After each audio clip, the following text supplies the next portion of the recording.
Fort Worth jokes, Fort Worth, Texas one-liners jokes. Q.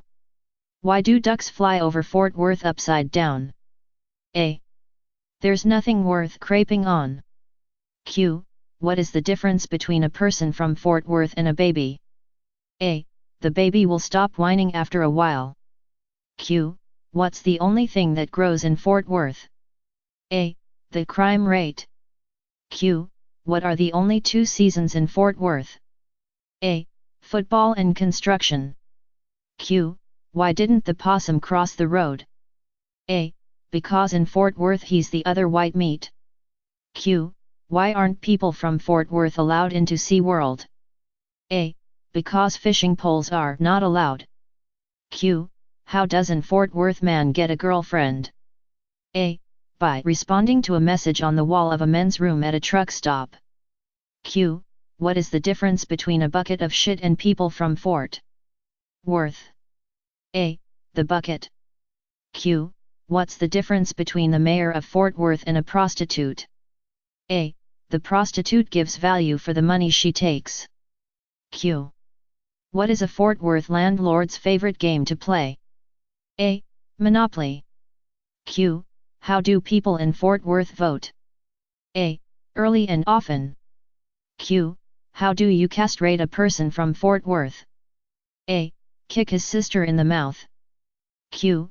What should you do if you find 3 people from Fort Worth buried up to their neck in cement? A. Get more cement. Q. What's the difference between a person from Fort Worth and a carp? A.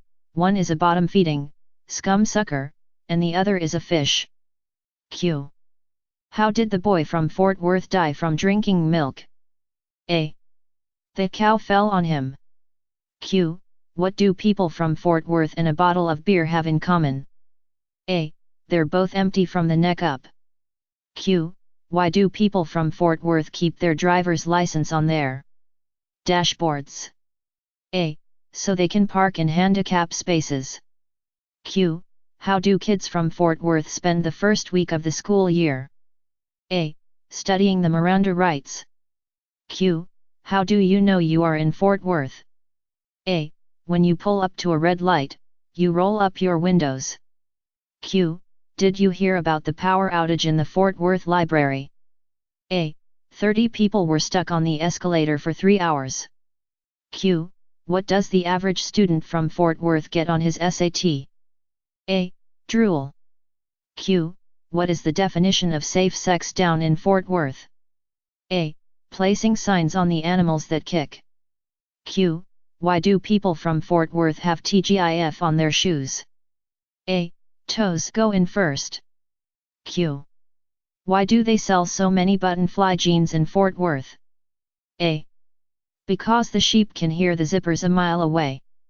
Q. What is the definition of a Fort Worth virgin? A. An ugly 12-year-old who can outrun her brothers. Q. What do tornadoes and people from Fort Worth have in common? A. They both end up in trailer parks. Q. How do they separate the men from the boys in Fort Worth? A. With a restraining order. Q. What's the first thing an Fort Worth girl does when she wakes up in the morning?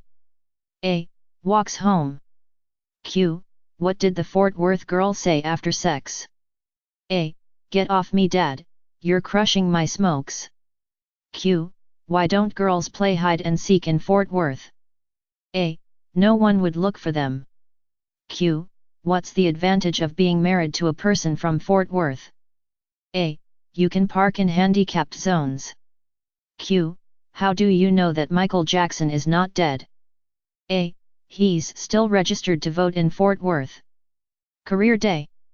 It's career day in elementary school where each student talks about what their dad does. Little Johnny is last, and finally the teacher calls on him to talk about his dad. Johnny comes to the front of the class. My daddy is a dancer at a gay bar.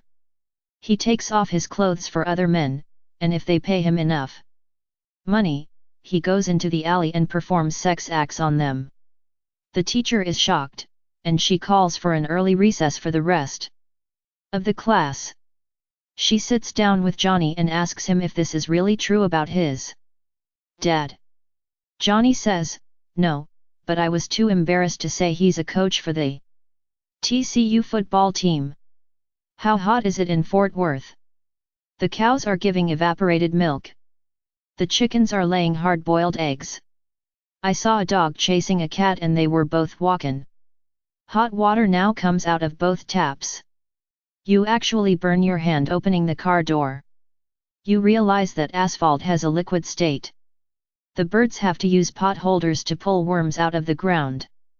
The potatoes cook underground, and all you have to do to have lunch is to pull one out and add butter, salt and pepper. Farmers are feeding their chickens crushed ice to keep them from laying hard-boiled eggs. The cows are giving evaporated milk. You start buying stock in Gatorade. The trees are whistling for the dogs. You start putting ice cubes in your water bed. You no longer associate bridges, or rivers, with water. You can say 113 degrees without fainting. Satan decided to take the day off. You eat hot chilies to cool your mouth off. Your dream house is any house in Alaska. You can make instant sun tea.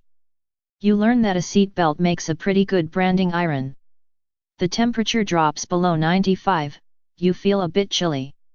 You've experienced condensation on your butt from the hot water in the toilet bowl. You would give anything to be able to splash cold water on your face. Drunk driving. From the state where drunk driving is considered a sport, comes this absolutely true story. Recently a routine police patrol parked outside a bar in Fort Worth, Texas. After last call the officer noticed a man leaving the bar so intoxicated that he could barely walk. The man stumbled around the parking lot for a few minutes, with the officer quietly observing. After what seemed an eternity in which he tried his keys on 5 different vehicles, the man managed to find his truck and trailer and fall into it. He sat there for a few minutes as a number of other patrons left the bar and drove off. Finally, he got into the car and started the engine, switched the wipers on and off.